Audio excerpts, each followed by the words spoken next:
So I'm really pleased to have the opportunity to present Eric Torres. His talk is entitled Housing is a Human Right, National and Local Perspectives on Housing and Homelessness. So let's give him a hand.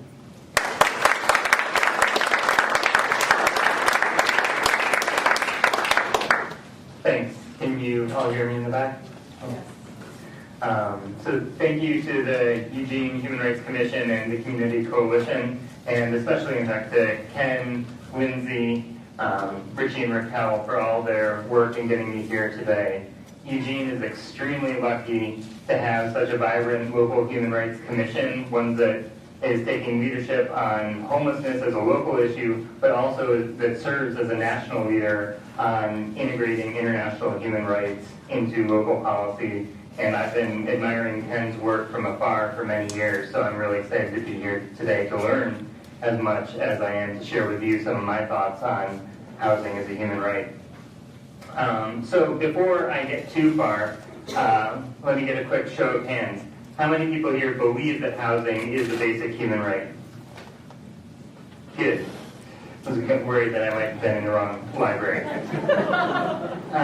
Okay, so next question. For all of you who raised your hands, how many of you know exactly what you mean when you say housing is a human right? All right. And now those of you raising your hands, how many of you were thinking of the 7 different elements, the General Common Core of the UN Committee on Economic, Social, and Cultural Rights? Just me? Oh, all right. So that's in part why I'm here today. It's not that those of you who know what you mean when you say housing is a human right, or who believe housing is a human right without knowing exactly what the contours are wrong. And in fact, part of the power of using international human rights standards is that in some part it's up to each of us to define them. But that doesn't mean that knowing what those internationally recognized standards isn't important. Knowing your rights, as Martin Luther King said, is essential to enforcing them. And human rights violations are experienced in intensely personal ways. Each of the homeless individuals who joined Eugene's Occupy encampment might not have known what the articles in the various treaties are that protect the right to housing, but the basis of the Occupy movement in many ways was that people knew their rights were being violated, but we don't have the tools under domestic law to get remedies for those violations. I'm sure many of you could do the same. You might not know the treaty articles, but you sure as heck know in your gut that your rights, the rights of your clients, or the rights of your fellow citizens are being violated.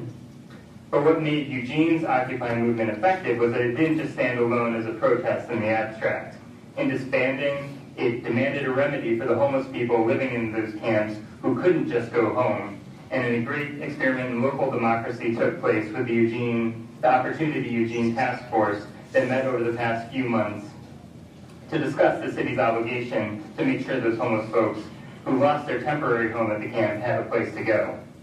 And in the task force recommendations, they state that they are grounded in the belief that housing is a basic human right and that it carries obligations with it on the part of the government. And so today I'm here to tell you what I mean when I say that housing is a human right. And I'm going to talk about those international standards because I do believe that we have to change the conversation in this country today from one of, oh, it's a shame that all those people have lost their housing, to Americans' human right to housing is being violated and the government is obligated to do something about it. I'm going to mix in some stories of these violations, the successes of our partner organizations, the successes of other countries around the globe, because if these rights remain just words on paper in the treaties or the task force recommendations, then they're meaningless. We give them meaning by applying them to our lives and to our laws here at home. When we talk about human rights here in the U.S., most people think of either abuses abroad, or if they are thinking about the U.S.'s actions, they think of things like Abu Ghraib or Guantanamo Bay. But what I'm going to propose is that what happened at Abu Ghraib isn't so different than what happens to millions of people every day on the streets of America. Think about it. If I told you someone was forced to sleep on a cold concrete slab, kicked, humiliated, exposed to the elements, threatened by law enforcement, attacked by dogs, didn't know when they would get their next meal, forced to urinate and defecate in front of others, and were generally deprived of their basic human dignity?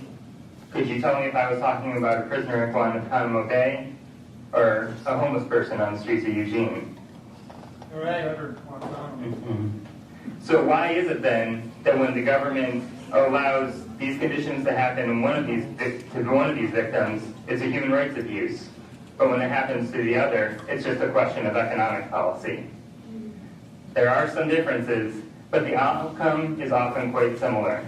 Broken people who feel that humanity has abandoned them. Homelessness is torture, and the ones who create our economic and housing policies should be held equally accountable as those who drafted the torture memos. I'm not making these comparisons lightly. This has a very personal meaning to me. My dad grew up homeless, more than homeless, stateless. My dad was born in a refugee camp during World War II. His father, my grandfather, had fought in the Estonian army against the Germans as they came through Estonia on their way to Moscow. He was captured by the Germans, forced into the German army, and then was fighting the Russians as they came back on their way towards Berlin. My grandfather sent my grandmother, then 8 months pregnant with my father, his older brother, who was 2 years old at the time, her sister, and her 2 kids, deeper behind the lines, so that my father was born a month later in a refugee camp in what was then part of Germany and is now part of Poland. Somehow, through the perseverance that only parents fighting for their children know, between November of 1944 and April of 1945, my grandmother made it from there with her newborn, a 2-year-old, her sister and her sister's small kids, and across an entire war-torn country to end up outside of Munster in the British sector by the end of the war. My father grew up for the first 7 years of his life, moving from camp to camp, sometimes just a tent, sometimes a barrack, sharing rooms with other families. He remembers his 5th or 6th birthday. His present was a ½ pound of sugar.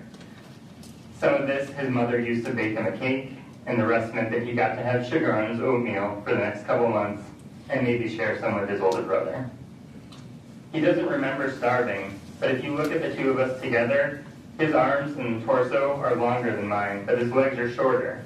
He obviously missed getting some nutrition during one of his growth spurts. And the effects are more than physical. To this day, although he lives a relatively comfortable life and has now lived in one place for more than 30 years, he can't throw away cardboard boxes or bags because you never know when you're going to have to pick up and move again. I spent 2 full days over a Christmas holiday a couple of years ago cleaning out my old room at my house that was literally hip deep in boxes, bags, my old toys, pieces of random appliances that hadn't worked in years. I threw out over 50 pounds of cardboard boxes alone. He makes all sorts of contraptions and cobbles together bookshelves from random scraps of wood, not because my parents can't afford anything better, but just simply because he can't imagine letting anything go to waste. I grew up thinking that this was normal behavior, and that every probably lived similarly sparingly. But more and more now I see that even though he lives in the middle-class American society, his mind is in many ways still back in the camps. But I'm not talking about my father's experience because it was extraordinary. And on the contrary, it's just normal everyday life for so many people living here in the U.S. today. Not in the middle of a war zone, but being whether forced out of their homes because of a war or just an economic war, affected not incidentally by the huge amount of spending we do on other wars. Homeless people in America are refugees in their own land.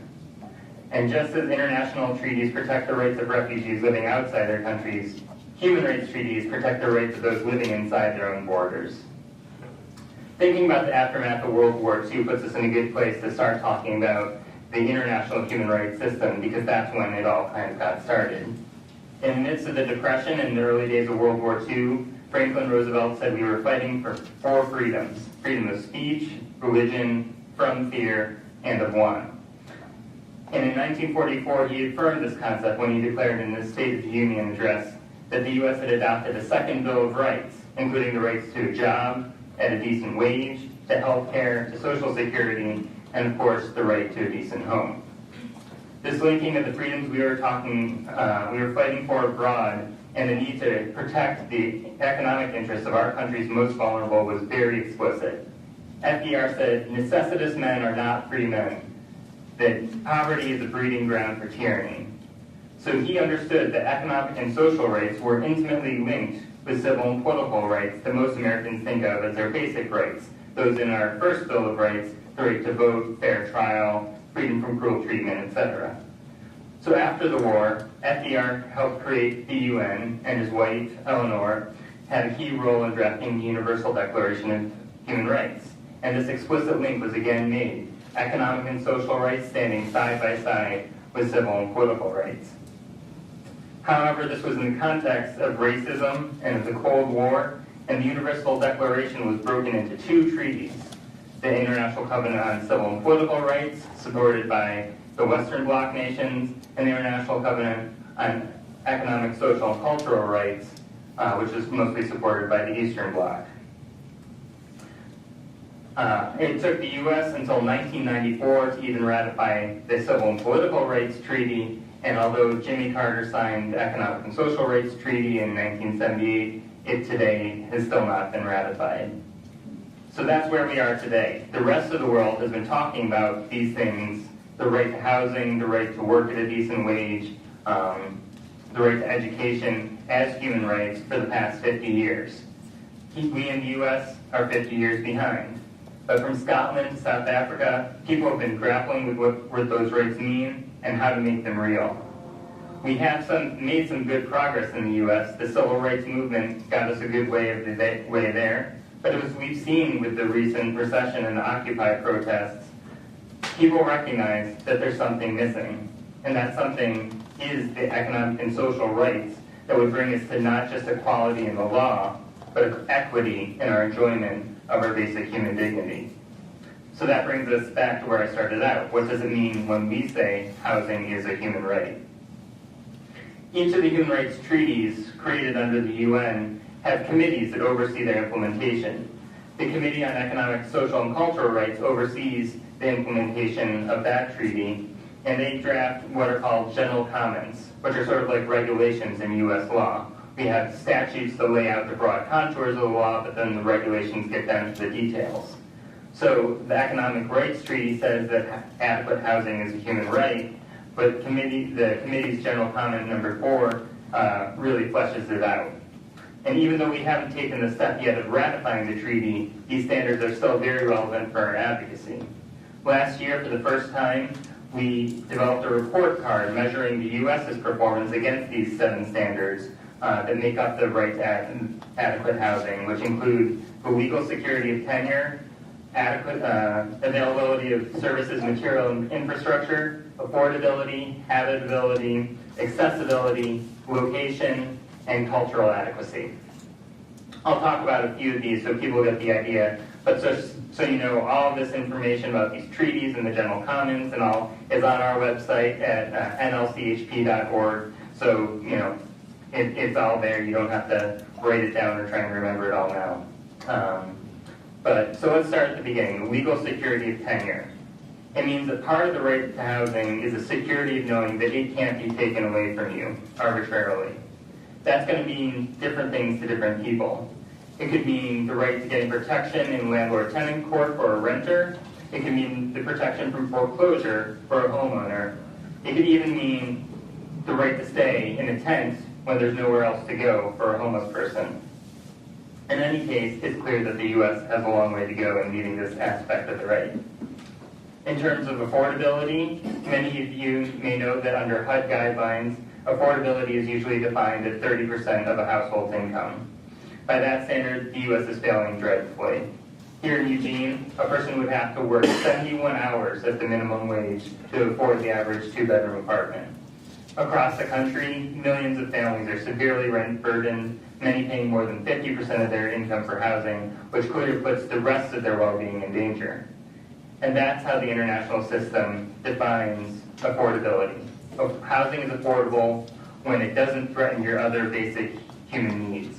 So that every time a family has to choose between paying their rent and paying for a necessary prescription, or paying their mortgage and paying for food, both the right to food or the right to health and the right to housing are all violated.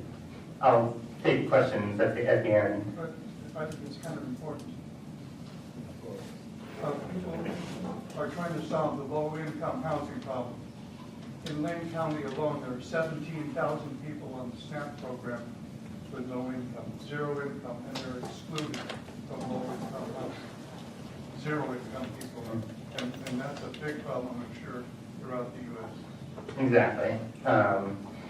Yeah, if you view housing as a basic human right, we can't exclude people who obviously have no income from getting adequate housing. So it's, that's one aspect of, recognizing the problem. And one of the great features of the International Human Rights Framework is that it explicitly recognizes this interdependence of rights, that the right to food, the right to housing, to health care, are all bound to the right to a living wage.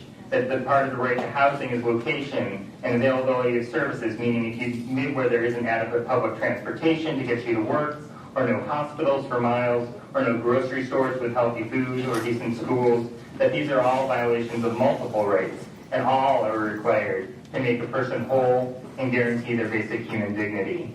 And this interconnectedness of rights and of rights violations was part of that message that the Occupy protesters were trying to bring. But I think the Human Rights Framework puts it in a standardized way that folks can really benefit from. Now, the right to housing does not mean that the government has to build a home for every person in the country and give it to them free of charge. It does mean that the government has to show that it's making constant progress towards realizing that right to the maximum of its available resources. The international term for this is the progressive realization of the right. And I think when the U.S. decreased the HUD budget by 3/4 in the early 1980s, and has consistently said it can't find the money to fund it, but can mysteriously find billions of dollars to fight a war, or trillions of dollars to bail out Wall Street, we have to be thinking that we're not really using the maximum of our available resources. The flip side of progressive realization is a principle called non-retrogression, meaning that the government can't go backwards once it's gone forwards. And every sitting county and state right now that's making budget cuts for basic services is running up smack into that principle. And I know that I can't walk into a budget hearing and say just because there's this international human right to housing, the city council can't make cuts to their homeless services budget and expect them to just accept that. But we can use this framework in our advocacy to say, look, we as Americans believe that there is this basic human right to housing. And in fact, 72% of Americans agree with that statement that housing is a basic human right. And if we really believe that, we need to do what's necessary to ensure that right. One of those things is providing basic shelter for those who have nowhere else to go. We need to hold ourselves accountable to that standard. It means we can't cut this budget, and then in the future, when cities might be running surpluses, we can't just pass tax cuts and give away that money, because we know there's going to be a lean time in the future when we're going to need that, and we have to adequately prepare for that so that we don't have to cut the services at that point. It doesn't necessarily mean expending new budgetary resources. City can use resources they already have in other ways. At the national level, the Title V program of the McKinney-Vento Homeless Assistance Act allows local service providers to get vacant federal properties for use as homeless services for free of charge. State or local governments can institute similar programs to get vacant properties into the hands of people who can use them. There's more information on this Title V program at the back of the room for those who are interested. And I actually just checked before I came out here. There's no properties available in Oregon right now, but they're listed new every week. And if people are interested, the information's on the fact sheet, and we can be in touch with you when they become available. And as I said, we don't have to rely just on the federal resources. If there are vacant federal or local programs, vacant buildings at the local level, local programs could institute similar measures. I know my colleague Max Rameau from Take Back the Land was out here last week talking about his work taking over foreclosed homes. He considers that the foreclosed homes that Fannie and Freddie Mac took off the mortgage lenders' hands are now public property, and that the public has a need for housing homeless people, so he's moving them in, whether he has permission or not. When questioned by interviewers saying, "But aren't you breaking the law?" he says, 50 years ago, it was illegal for a black person and a white person to sit on the same seat on the bus. We didn't believe that law was just, and we don't believe that the laws that keep homeless families from familyless homes are just. We believe that housing is a human right. At the Law Center, we're trying to take this sentiment and actually put it into policy. Right now, HUD is trying to figure out what to do with all those millions of foreclosed homes that it has that are owned by Fannie and Freddie. And these are known as real estate owned or REO properties. We're encouraging the human rights approach, that these homes, which again are a public asset, that don't require a budget allocation to expend, should be used to benefit the public who needs them right now by giving them to service organizations or community trusts to be used as shelter, transitional housing, or permanent affordable housing. This would benefit the neighborhoods as well, because as the vacant homes become filled with people taking care of their properties, and it's certainly much better than the other options on the table for selling the properties to developers who may likely keep them empty until they can believe they can make a profit off of them, leaving them vacant in the meantime as a potential nuisance in the neighborhoods. This is what their right to housing would look like in practice, and we need your calls to the White House and to HUD right now to help in that effort. But even that wouldn't work overnight. However, we do need to start working that concept that housing is a basic human right into all of our public statements, into all of our advocacy, so that it becomes part of the conversation. 20 years ago, Hillary Clinton tried to create a universal health care system, but the country wasn't ready for it yet.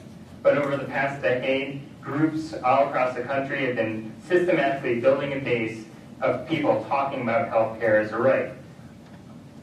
So that 4 years ago, when then candidate Obama was asked in a debate, do you believe is health care a right or a privilege, he knew that the American people were with him when he said he believed it was a right. And now we passed the Affordable Care Act, which, while not quite becoming a full human right to housing, and the current lawsuits notwithstanding, it moves us in that direction. And we can do the same with housing. So let me tell you a few stories about where the right to housing is becoming real to help give you a picture of what we might be aiming for. One story with particular relevance in the wake of the evictions of the Occupy camps across the country, the story of a police chief in South Africa who was held in contempt of court for every day he refused to rebuild the homes of the squatters who he ordered destroyed. Early in the morning of Friday, March 31st, 2006, officers from 3 South African government agencies raided, burned, and destroyed temporary structures constructed by a group of homeless people on a plot of vacant land. Unlike the U.S., the Constitution of South Africa specifically enumerates the right to housing, stating in pertinent part that everyone has the right to access adequate housing and no one may be evicted from their home or have their home demolished without the order of a court made after considering all the relevant circumstances. The South African Constitution also specifically integrates international human rights treaties into domestic law. So the residents of this village brought their case to court. The first court was sympathetic, but said because the materials used to construct the houses were already destroyed, they didn't have a legal right to be on the land in the first place, so they weren't entitled to any remedy. However, at the appellate level, Judge Cameron ruled that the constitutional right to housing, along with the rights to personal security, property rights, and the inherent right to dignity, were all violated. The judge stated, quote, "To be hounded unheralded from the privacy and shelter of one's home, even in the most reduced of circumstances, is painful and humiliating and an indignity." He then crafted a common sense remedy for the homeless people that nonetheless would be shocking to see here in the U.S. court. Quote, "Placing them on the list for emergency housing assistance will not attain the simultaneously constitutional and individual objectives that reconstruction of the shelters would achieve. The respondents, the police, should jointly and severally be ordered to reconstruct them. And since the materials belonging to the occupiers have been destroyed, they should be replaced with materials that afford habitable shelters. When the temporary shelters in another camp were destroyed, once again, a few months later, the victims brought another case to court. And when the police ignored the court order to rebuild them, the Pretoria High Court judge did not hesitate to put the other judge's action into words. The court ordered the police to restore the shelters within 12 hours, but 8 days passed without any effort to rebuild. The judge held Safety and Security Minister Charles Nakwala to be in contempt of the court and ordered him committed to jail. In addition, he ordered punitive fines against the minister's department and ordered the police to rebuild the destroyed structures within the next 12 hours. In the face of the protest from the police department that they would have to rebuild the shelters in the early morning hours, the judge pointed out that they had no problem destroying them at the same time, so they should go ahead and do it. Can you imagine a judge in the U.S. ordering a police chief who tore down a tent city to jail or fined and forced to reconstruct the tents? I think the fact that it's so hard to imagine shows just how far we have to go, but also how much potential there is in adopting a right to housing framework. I was lucky enough to actually go to South Africa a couple years ago, and I got to visit some of these reconstructed shanties. And I know that I have a very skewed sense of what sites I want to see when I go on vacation. But these shanties were actually not too bad. They were nicer than the other shacks around them, with fewer cracks between the corrugated steel panels. And the residents took immense pride in them, keeping them up as well as they could. So there was definitely a redeeming value in the sense of partially ensuring these residents' dignity. But at the end of the day, they were still living in shacks on land they didn't own, with no bathrooms, no electricity, no plumbing. So while some aspects of the right to housing were ensured, in particular this notion of security of tenure, even the squatters on land that they didn't own, in ways that are actually better than the U.S., they still have a long way to go before the people in South Africa fully enjoy their right to housing. Another example of just how far we have to go is Scotland, where if you go into a government services office and say that you're homeless, you have the right to be immediately, permanently housed. Let me say that again. If you are homeless in Scotland, you have the right to immediate, permanent housing. I know this is shocking for many people in the U.S. who see endless waiting lists for housing assistance and the lack of even adequate emergency shelter beds right here in Eugene, but Scotland is showing that it is actually possible to end and prevent homelessness. This law was created by a homelessness task force, maybe much like the Opportunity Eugene Task Force, that was created by the Scottish executive in 1999, composed of ministers for social justice and a wide array of national and local housing and homeless organizations. The difference between this task force and the many blue ribbon panels that we have created around the country to create tenure plans to homelessness is that in Scotland, they've actually ratified this economic rights treaty, and even the conservative legislators there are committed to this notion of housing as a basic human right. So they were committed to actually implementing the plan. The Homelessness Act requires that temporary accommodation be given immediately after assessment of homelessness is made. The duty on the state to provide the accommodation continues even if the individual might temporarily find other short-term obligations. Only when permanent accommodation is secured does the obligation end. Local authorities are required to ensure that emergency shelter stays do not become permanent, that people are moved into permanent adequate housing within a year. When it started, there was a priority needs test for groups like those fleeing domestic violence, disabled persons, people with children, those reentering society from prisons, but it's been phased out as of the beginning of this year so that now there's a right to housing for all homeless people.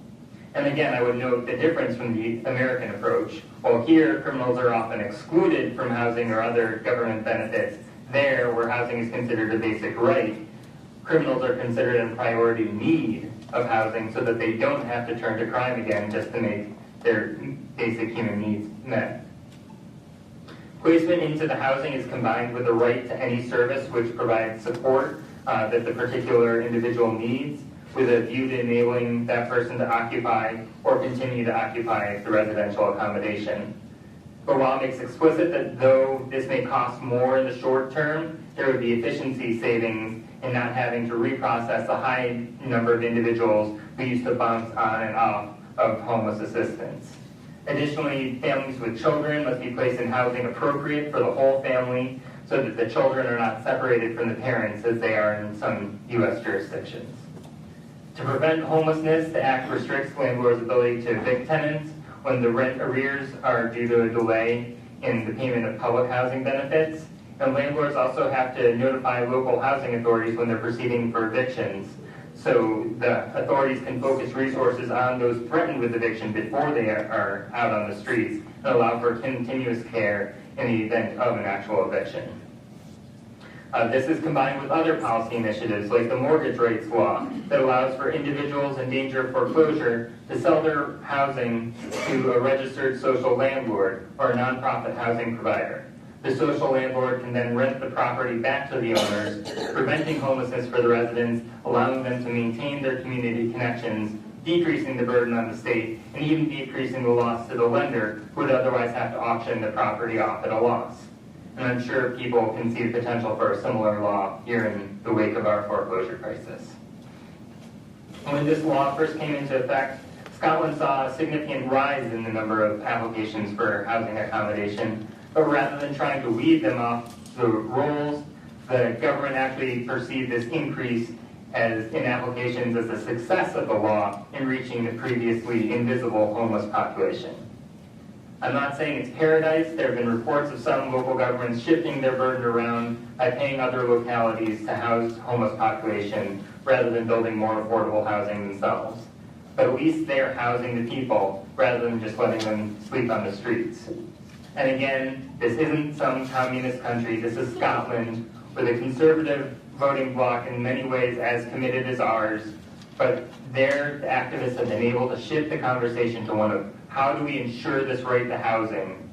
And they are making real strides in real time to ending and preventing homelessness right now. We can do this here. In fact, people are already making strides on this front in the U.S. Over the past 10 years, the Law Center that I work for has been holding regional and national forums all across the country on housing as a human right. In many of the cities where we've worked, local groups have taken these standards and they've begun applying them to their own issues. For example, in Minneapolis, the Law Center held a conference together with our international partners, the Center on Housing Rights and Evictions, and our local partners at St. Stephen's Human Services.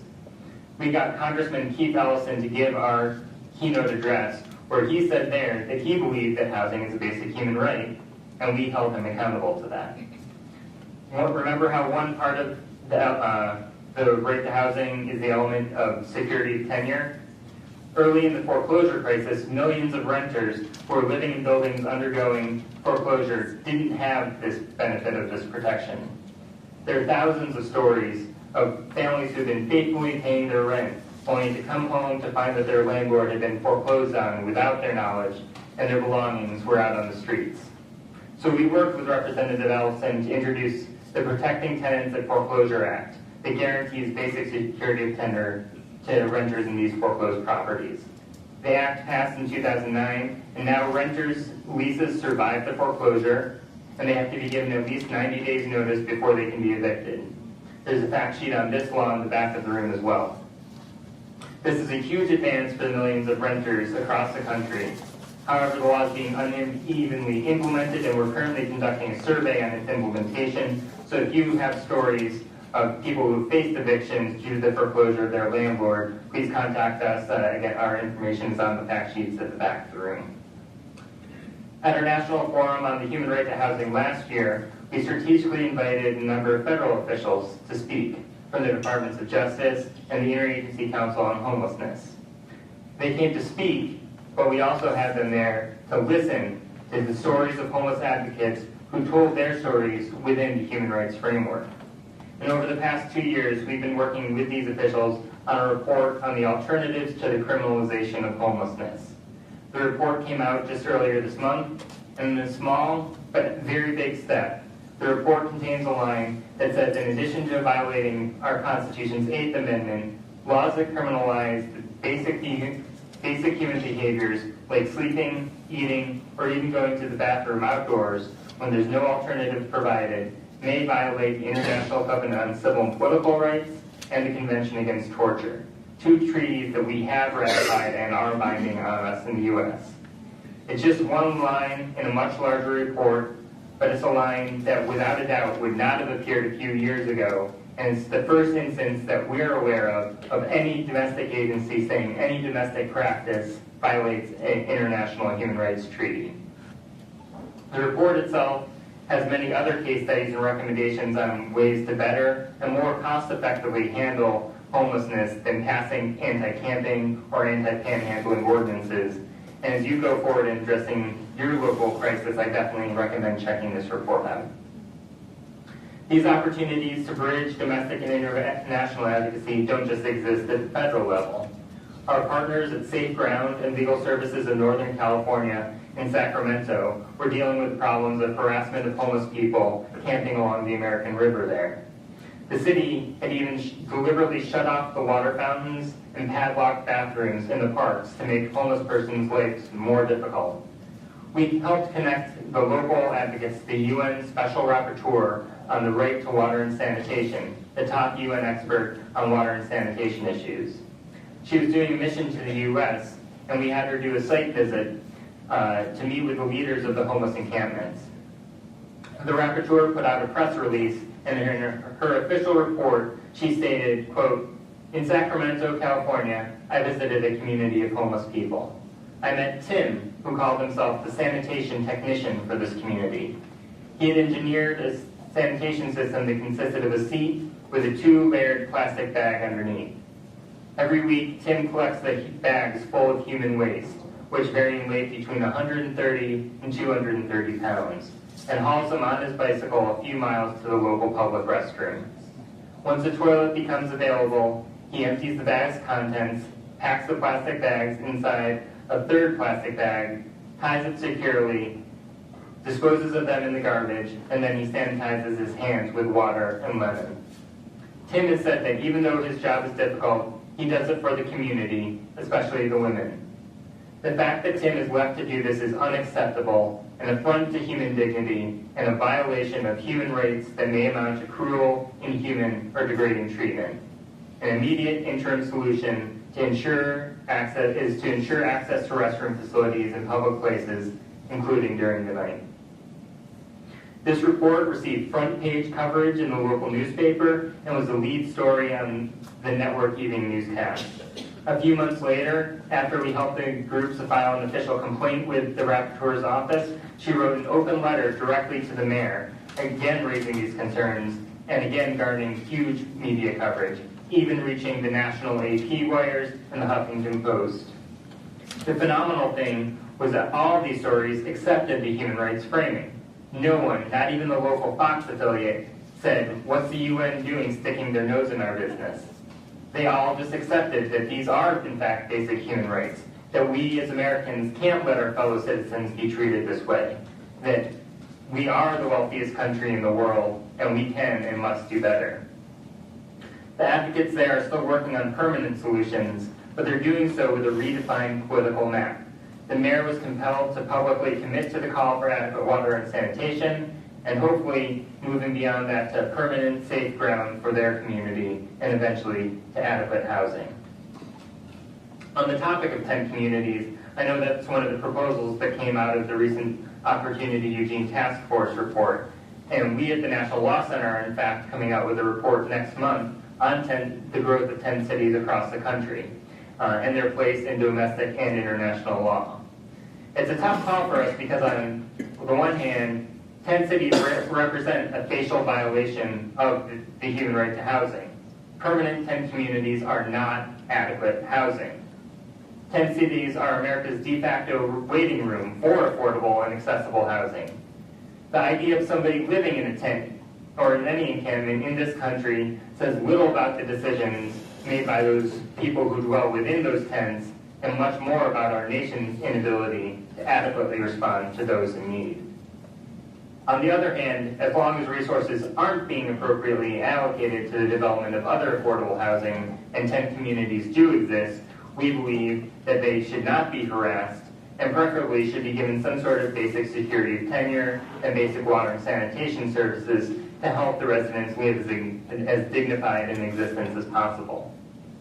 Too often, cities approach the problem of homelessness focuses not on the interests of the homeless individuals, but instead on the interests of those who are not homeless, and aim largely at decreasing the visibility of homeless individuals and their communities. Our report will look at a couple of case studies to see how different communities have approached tent cities, from criminalization in some to legalization in others. And we'll be doing a webinar on May 2nd to share some of our preliminary findings. You can find more information about the webinar on our website. And I'm happy to answer some questions based on our preliminary research that we've done so far in the Q&A. We've in fact framed our entire policy agenda in terms of human rights, so that even though we passed, say, the Protecting Tenants of Foreclosure Act, protecting the security of tenure aspect of the right in part, we have the framework to say, that's great, but we're not protecting the full scope of the right. What about affordability? Where's the funding for the National Housing Trust Fund? What about accessibility? Let's see more domestic violence shelters so women's right to safe housing is protected, and so on and so forth. So you've heard about what these standards are, you've heard about people using them in real life, but maybe you're still skeptical. Maybe you're thinking, I'm so busy doing everything else, I don't have time to research these international standards or figure out how to apply them in my work. So I've got one last story for you. There was a piece a couple of years ago in the New Yorker by Malcolm Gladwell called How David Beats Goliath. Gladwell begins by describing a girls' basketball team. Their coach, Vivek Ranadive, an Indian immigrant and father of one of the girls on the team, knew almost nothing about basketball, and his girls all had practically no skills. Growing up, Vivek's sports were soccer and cricket. In soccer, when one team gives up the ball, the other team immediately contests it wherever they are on the field. So from Vivek's perspective, the fact that after a basket, most basketball teams automatically retreat to their own end of the court and give up 3/4 of the court was mystifying.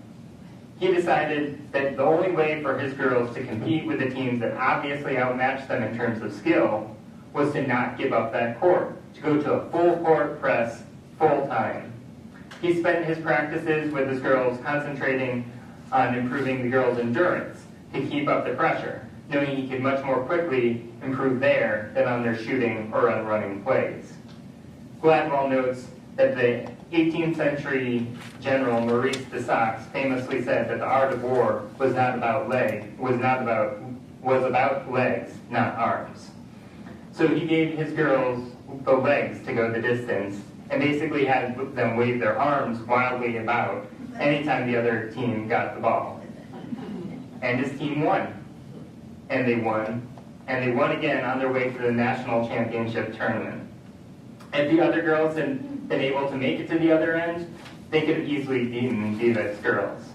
But most often, they never even made it there. They were completely overwhelmed by the full court press and would either not be able to inbound the ball or just throw it away in a panic, and his girls could make an easy layup. Gladwell's point in the article is that if this team had played by the establishment's rules, they would have lost at that game. But they didn't accept the conventional wisdom of their times, and they used their strengths, their legs, rather than their arms. Here in the movement for housing rights in the U.S., I say that most advocates are like the regular basketball players. They play by the establishment's rules, saying that housing isn't a basic human right. And they lose, whether it's the demolition of public housing, the underfunding of other affordable housing or emergency shelter, the criminalization of homelessness, whatever.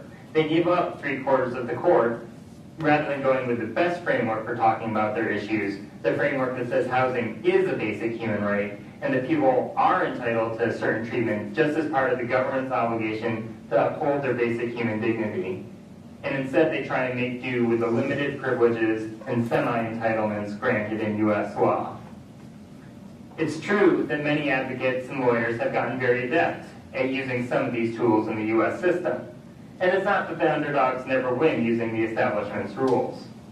But we're not much closer to our goal of ending and preventing homelessness for it, because they aren't fighting for the right to housing for their clients, they're just fighting for the little pieces they have. Many of them will tell you they believe in a right to housing, but it's not practical. The public isn't ready. The legislatures aren't ready. The judges aren't ready. But I say that that's playing the establishment's game. And that's why we keep losing on the big picture issues, even if we might prevail on some of the smaller battles. I say we can't give up 3/4 of the court, but we need to go for a full court press for the human right to housing all the time.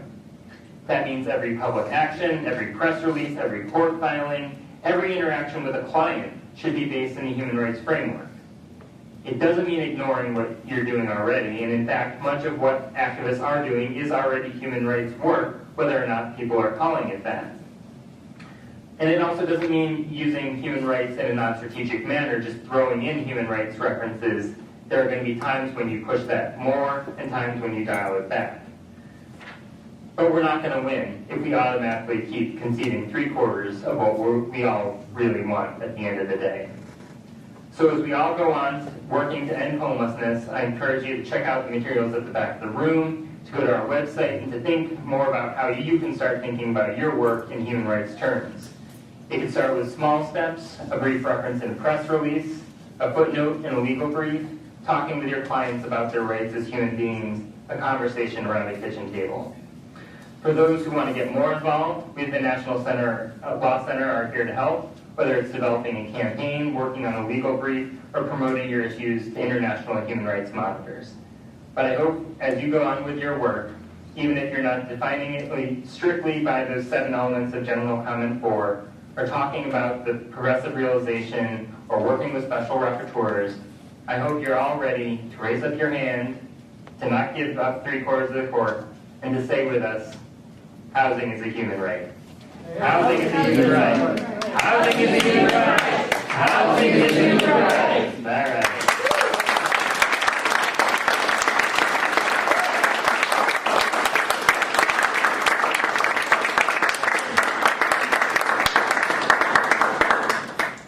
Okay, I know Eric is eager to take questions. And is there another microphone besides the one I have in my hand? Okay, Lindsay has one in the back. So folks will raise their hands. We'll get the microphone to you for any questions that you may. So I was really intrigued by your example of Scotland, and just to reveal some of the barriers we have here to providing better services. We have folks, including members of the police department and the city council, who claim we have such wonderful services for the homeless here in our community that attracts people from all over the country to come here to access the services in Eugene, and thereby exacerbating the problem. So one, I was curious about the situation in Scotland. Did everyone on the British Isles show up in Scotland to get free housing? And the other question was related kind of to the tax breaks question for development. Do you know if that program then had any other kind of resultant effect on housing prices in the housing market and that kind of part of the economy? I don't know if you know that information, but I was just curious. No, I don't believe the entire British Isles migrated to Scotland, and actually the UK has some fairly progressive housing policies, so not quite as good as Scotland does. But I mean, I think part of the advantage of the fact that they dealt with it on their national level is the fact that different cities no longer could complain that people were coming to them because they all had to be doing this, and so I know Oregon has a challenging state legislature in many ways, but it's being evenly balanced between Republicans and Democrats. But maybe this is an issue that could find a home there, if the political winds blow the right way and there's some creative advocacy done. I know in California they've done a lot of fairly progressive legislating at the state level to prevent this kind of city-by-city fear of, attractive nuisance. So they passed a bill that says, for example, that every jurisdiction has to zone an area that's appropriate for a homeless shelter, and if they don't, then homeless shelters can locate anywhere as of right. So that compels each jurisdiction to take affirmative steps to make that place available, and that it has to be appropriate, and they have other, their housing element law requires each zone to plan for the actual affordable housing needs. If they say that there's going to be, a growth of this percent in the higher end of the income spectrum and this percent in the lower end income spectrum, they're supposed to be planning to actually meet those needs. The law is unfortunately somewhat toothless, so even though they make those plans, they don't actually follow them. But it's a step in the right direction, and it could be a model. I know that Oregon's land use laws are very strict and very well followed. So if you're able to develop something along those lines, then it should be something that people would actually implement and actually work with. There's possibilities there. In terms of the market impacts of the Scottish program, I don't know those off the top of my head, but there's, I think it's called Housing Scotland, is one of the organizations that has done a lot of the research on this, and it's, housingscotland.uk or something like that. And they're available on the web. We have two people back here. When Max Rameau was here last week, he mentioned that Eugene was one of the very few cities in the United States that's a human rights city. Mm-hmm. Maybe you can explain what that means for our obligations of our city government? Well, usually there's a couple of cities have passed these resolutions declaring themselves human rights cities, and it's usually a non-binding resolution or rhetorical thing, but I say it's up to you as citizens to make that meaningful. We, in Washington, D.C., we helped them pass a similar resolution. In Madison, Wisconsin, they passed a resolution declaring housing as a human right.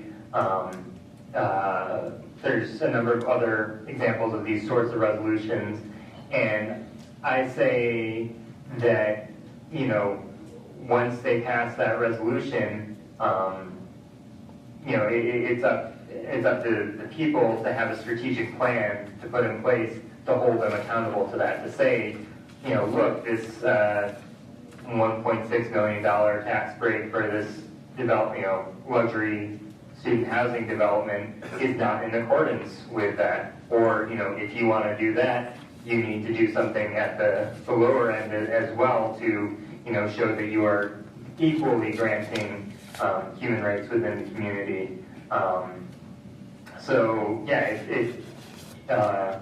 They've committed themselves to that. In California,